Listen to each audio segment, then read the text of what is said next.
హైదరాబాద్ నగరంలోని ఒక రద్దీగా ఉండే ప్రాంతంలో ఉన్న అపార్ట్మెంట్లో మోహన్, సరళ దంపతులు తమ 14 ఏళ్ల కొడుకు కార్తీక్తో కలిసి నివసిస్తున్నారు. మోహన్ ఒక పెద్ద ఐటీ కంపెనీలో మేనేజర్గా పనిచేస్తున్నాడు. అతనికి ఆఫీస్ పనులు, మీటింగ్లు, టార్గెట్లతోనే రోజంతా గడిచిపోయేది. ఇక సరళ ఒక గృహిణి. ఇంటి పనులు, కార్తీక్ బాగోగులు చూసుకోవడంలోనే ఆమె సమయం అంతా సరిపోయేది. ఈ రోజుల్లో చాలామంది తల్లిదండ్రుల్లాగే మోహన్ కూడా తన కొడుకు అడిగింది తడవుగా ఏది కావాలంటే అది కొని ఇచ్చేవాడు.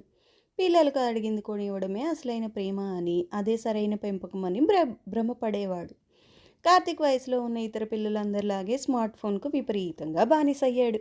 పొద్దున్నే నిద్ర లేచినప్పటి నుండి రాత్రి పడుకునే వరకు వాడి కళ్ళు ఆ ఫోన్ స్క్రీన్ మీదనే ఉండేవి. అన్నం తినేటప్పుడు కూడా పక్కన ఫోన్ ఉండాల్సిందే. ఎవరైనా ఏమైనా అడిగినా కనీసం తలెత్తి కూడా చూసేవాడు కాదు. వర్చువల్ ప్రపంచంలో బతుకుతూ నిజ జీవితానికి చాలా దూరం అయిపోయాడు. సరళ ఎన్నోసార్లు మోహన్తో ఈ విషయం గురించి వాపోయింది. అసలు వాడు తన పనులు తాను చేసుకోవడం లేదు, కనీసం తాగడానికి నీళ్లు కావాలన్నా నా మీదే ఆధారపడుతున్నాడు. ఎప్పుడు ఆ ఫోన్లో గేమ్స్ ఆడుకుంటూ కూర్చుంటూ ఉన్నాడు. ఇలాగైతే వాడు భవిష్యత్తులో ఎలా బ్రతుకుతాడు అని ఆవేదన చెందేది. కానీ మోహన్ ఆ మాటలను తేలిగ్గా తీసుకునేవాడు. ఇంకా చిన్నపిల్లాడే కదా సరళ, పెద్దయ్యాక వాడికే అన్నీ అర్థమవుతాయి. ఇప్పుడు వాడిని ఎందుకు ఇబ్బంది పెట్టడం అని నవ్వి ఊరుకునేవాడు.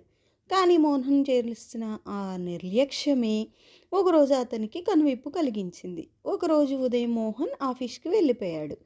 ఇంట్లో సరళ, కార్తీక్ మాత్రమే ఉన్నారు. సరళ బాత్రూమ్ శుభ్రం చేస్తుండగా కాలు జారి కింద పడింది. ఆమె కాలికి తీవ్రమైన గాయమైంది. నొప్పితో గట్టిగా కేకలు వేసింది. ఆమె కనీసం లేచి నిలబడటానికి కూడా రాలేదు. పక్క గదిలోనే ఉన్న కార్తీక్ని పేరు పెట్టి గట్టిగా పిలిచింది. కానీ కార్తీక్ చెవుల్లో ఇయర్ ఫోన్స్ పెట్టుకుని తన ఫోన్లో ఏదో యాక్షన్ గేమ్ ఆడుతూ అందులో పూర్తిగా మునిగిపోయాడు. ఎంతసేపు పిలిచినా వాడి దగ్గర నుంచి ఎలాంటి స్పందన లేదు.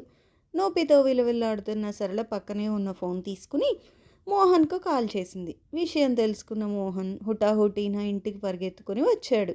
ఇంటికి వచ్చి చూసేసరికి సరళ కింద పడి ఏడుస్తుంది.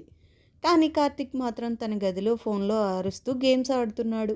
మోహన్కు ఆ దృశ్యం చూసి ఒక్కసారిగా గుండె ఆగినంత పనైంది. తన కొడుక్కి ఖరీదైన వస్తువులను ఇచ్చాడు, కానీ కనీస మానవత్వం, బాధ్యత, కుటుంబం పట్ల ప్రేమ నేర్పించలేకపోయానని ఆ క్షణంలో అతనికి స్పష్టంగా అర్థమైంది. ఆ రోజు రాత్రి మోహన్ నిద్రపోకుండా చాలాసేపు ఆలోచించాడు. తన కొడుకు భవిష్యత్తు కోసం కఠినమైన నిర్ణయం తీసుకోవాలనుకున్నాడు. మరుసటి రోజు నుంచే కార్తీక్కి సెలవులు మొదలయ్యాయి. ఉదయం నిద్ర లేచి తన ఫోన్ కోసం వెతుక్కుంటున్న కార్తీక్ దగ్గరికి మోహన్ వచ్చాడు. ఈ సెలవులు పూర్తయ్యే వరకు నీకు ఫోన్ ఉండదు కార్తీక్, నీ ఫోన్ నా దగ్గరే ఉంటుంది అని ఖచ్చితంగా చెప్పాడు. ఆ మాట వినగానే కార్తీక్కు విపరీతమైన కోపం వచ్చింది. నాన్న, ఇదెక్కడి న్యాయం? నా ఫ్రెండ్స్ అందరూ ఆన్లైన్లో గేమ్స్ ఆడుకుంటారు, నేను మాత్రం ఏం చెయ్యాలి? నాకు నా ఫోన్ ఇచ్చేయండి అని అరిచాడు. మొదటి 2 రోజులు కార్తీక్ ఫోన్ లేకుండా పిచ్చివాడిలా ప్రవర్తించాడు. ఎవరితోనూ మాట్లాడకుండా గదిలో ఒంటరిగా కూర్చున్నాడు. కానీ మోహన్ వెనక్కి తగ్గలేదు. ఈ 2 నెలలు మనం ఒక కొత్త గేమ్లో ఆడబోతున్నాము, దాని పేరు రియల్ లైఫ్. ఇందులో నువ్వు కొన్ని టాస్కులు పూర్తి చేయాలి అని చెప్పాడు. మొదటి వారం కార్తీక్కి ఇంటి పనులు అప్పగించాడు. తన గదిని తానే శుభ్రం చేసుకోవడం, బట్టలు మడత పెట్టడం, తిన్న కంచం కడుక్కోవడం లాంటివి నేర్పించాడు. కార్తీక్ మొదట్లో చాలా విసుక్కున్నాడు. ఇష్టంగా పనులు చేసేవాడు. కానీ మోహన్ మాత్రం చాలా ఓపిగ్గా వాడికి అన్నీ దగ్గరుండి నేర్పించాడు. స్కూల్ నీకు పుస్తకాల ద్వారా మార్కులు మాత్రమే నేర్పిస్తుంది కార్తీక్, కానీ జీవితంలో ఎలా బతకాలో, మన పనులు ఎలా చేసుకోవాలో ఇల్లు మాత్రమే నేర్పుతుంది అని తరచుగా చెప్పేవాడు.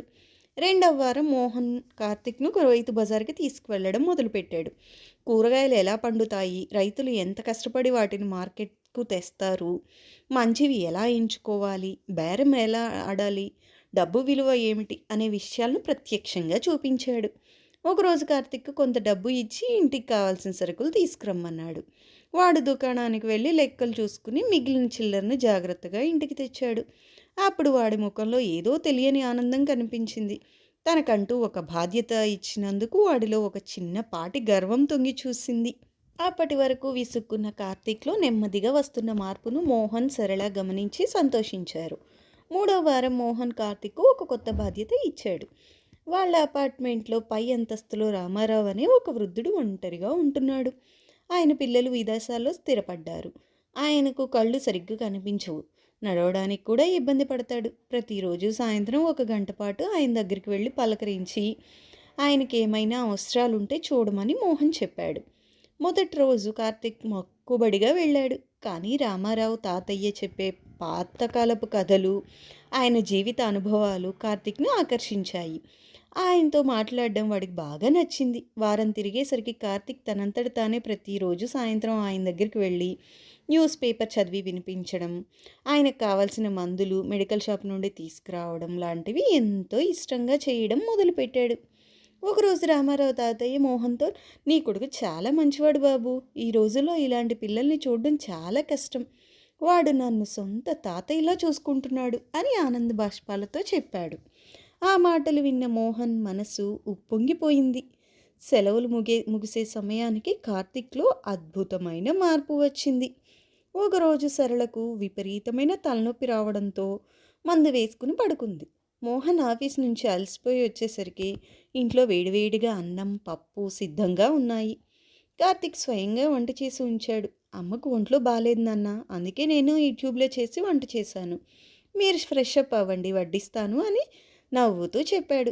స్టవ్ వేడికి వాడి ముఖం చెమటలు పట్టి ఉంది. వంట చేయడం వెనుక అమ్మ రోజూ పడే కష్టం వాడికి అప్పుడు అర్థమైంది. గతంలో చెవిలో ఇయర్ ఫోన్స్ పెట్టుకుని తల్లి కింద పడినా పట్టించుకొని ఆ పిల్లడేనా ఈరోజు ఇంత బాధ్యతగా వంట చేసింది అని మోహన్ కళ్ళు చెమర్చాయి. తన నిర్ణయం వృధా పోలేదని అతనికి అర్థమైంది. సెలవులు పూర్తయిన తర్వాత స్కూల్ మళ్ళీ తెరుచుకుంది. మొదటి రోజు క్లాస్ టీచర్ విద్యార్థులందరినీ ఉద్దేశించి, ఈ వేసవి సెలవుల్లో మీరు కొత్తగా ఏం నేర్చుకున్నారు అని అడిగారు.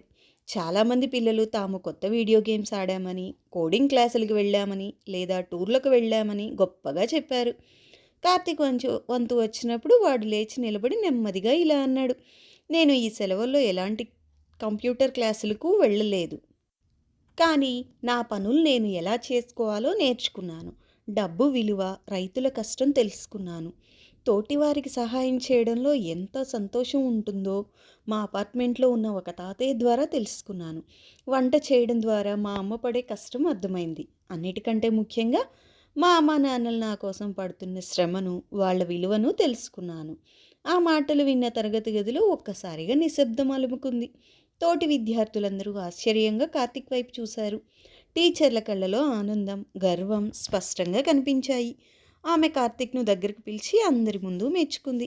నిజమే కదా, ఈ రోజుల్లో పిల్లలకు ఖరీదైన గాడ్జెట్స్లు కొనివ్వడం, వాళ్లను టెక్నాలజీకి దగ్గర చేయడం ఎంత ముఖ్యమో, వాళ్లను బాధ్యత గల మనుషులుగా, మానవత్వం ఉన్న వ్యక్తులుగా తీర్చిదిద్దడం కూడా అంతే ముఖ్యం. పిల్లల భవిష్యత్తు కేవలం మార్కుల షీట్ల మీద ఆధారపడి ఉండదు. వాళ్ళు నేర్చుకునే మంచి అలవాట్లు, ఎదుటివారి పట్ల చూపించే దయ, సానుభూతి వాళ్ళ వ్యక్తిత్వాన్ని నిర్మిస్తాయి. మోహన్ తీసుకున్న ఆ ఒక్క కఠినమైన నిర్ణయం కార్తీక్ జీవితాన్నే మార్చేసింది. స్మార్ట్ ఫోన్ అనే మాయా ప్రపంచం నుండి వాడిని బయటకు లాగి నిజమైన జీవితం అంటే ఏమిటో పరిచయం చేసి ఒక బాధ్యత గల పౌరుడిగా నిలబెట్టింది.